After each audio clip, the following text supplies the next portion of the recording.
I'm sure all the listeners and the fans of yours out there are really wanting to know how things have been going with you.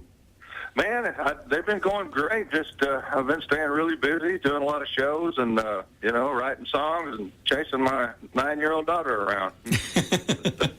You're out there on the road with Aaron Tippin and also Sammy Kershaw. How's it been being out on the road with these guys? These boys, these gentlemen, actually, back in the day. I mean, it was back in the '90s when all of you were dominating the charts.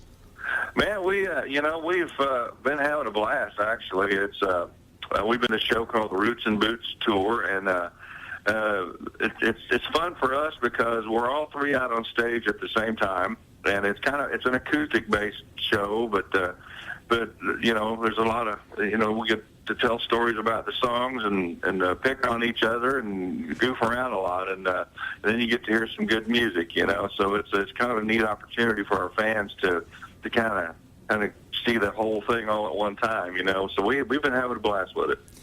Joe, you've actually been quite a busy man over this past while. In addition to this tour, you've also had put out a bluegrass album here a couple years back.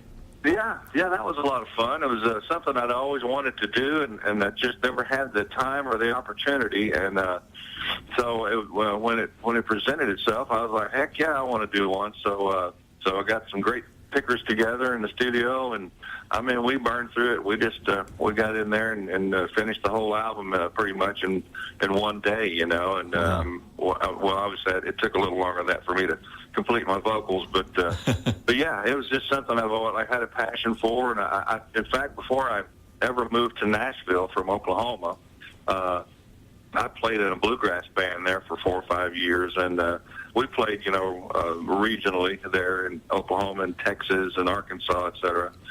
So it's like I say, it was just a lot of fun. There was no pressure to create a hit or anything. It was just the stuff I wanted to do, and so I loved it. Yeah, your hits. People know the music of Joe Diffie. We think of "Pickup Man," "John Deere Green," "Third Rock from the Sun," among many of your big hits. Are fans going to get a chance to hear some of these done acoustically as well? Oh yeah, definitely. We. I guess it's kind of a blessing and a curse. Well, between the three of us, Aaron and Sammy and myself, we've been so blessed and lucky to have had so many hits that we don't get to do as many as we'd like. But you get to hear. You don't get bored for sure because you get to hear three different guys with their hits, So it's a neat little show. I really enjoy doing it. And including new material, there's your new recording that you got out as well called "Girl Riding Shotgun." Yeah, that was kind of just a little fun thing we did. I wrote a song with this guy who basically he does this, like they call it hick hop, and it's like country rap kind of stuff, And my managers kind of put us together to write a song and asked if I want to try it, and I was like, why not, So wrote this song, and this record label got all excited about it, and next thing I know, we shot a video on it, and that thing has gotten over 3 million hits now, which I'm just surprised at, But it's not the usual stuff I've always done in the past, but it was a kind of a nice departure for me. Was that sort of stepping outside of your comfort zone, or is there such thing? Actually, not for me personally, because I really just sang the choruses on the song, and this guy named Derek, or D-Thrash, as he calls himself, he did all the rapping parts. So, but nowadays, you listen to any kids, what their playlist is, and shoot, they're liable to listen to some George Strait, and then have Tupac on there next, So I don't think it's like a big shock for them to have those genres mixed a little bit. A lot of the old timers, I will say, they didn't really like it that much, but I understood it, because I prefer good old country stuff myself, but I listen to a little bit of everything. So we just had fun with it. When it comes to singing that good old country music, I really do believe that there is nobody better but yourself to do it. I mean, songs like "Is It Cold in Here," probably one of my all-time favorites of Joe Diffie, if I were to narrow it down. Yeah, I appreciate that a lot.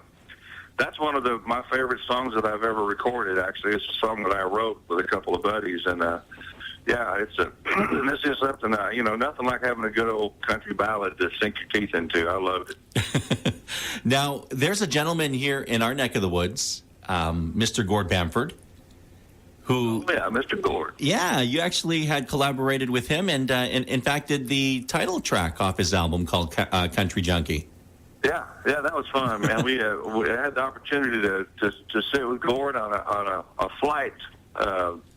I can't remember where we were headed, but anyway, we happened to sit together and got to talking, and such a good guy, man. I really enjoyed hanging out with him, and he called and asked if I wouldn't mind singing on one of his tracks, and I was like, I'd love to. So we did that, and I was proud of that. It's a pretty cool deal.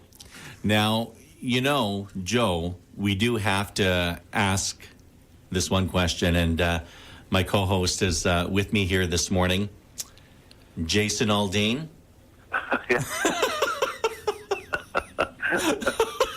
How does it feel to be immortalized in a song, Mr. Diffie? That is it's weird, but very flattering. And the cool part is, it kind of opened up a whole new fan base for me. A lot of younger folks who probably didn't necessarily know exactly who I was are coming to our shows now, and they know every word to every song, and I've been amazed by that. And so it's been a really, really good deal. Like I say, it's almost a little embarrassing, but but we've had to try to have fun with it. All because of 1994, which was in fact a big year there for you. No, oddly enough, I mean yeah, you're right. That wasn't necessarily the biggest year I had, but hey, I'll take it. Whatever year it was. And it's bringing new fans to your shows, and got to really appreciate Jason Aldean for doing something like this. Oh yeah, we did a show together, a charity show recently down in Florida, and hung out with Jason a little bit, and I was kind of kidding him about it, and I said, man, I appreciate you. You boosted my career, man. He goes, hey man, you boosted mine. I appreciate it.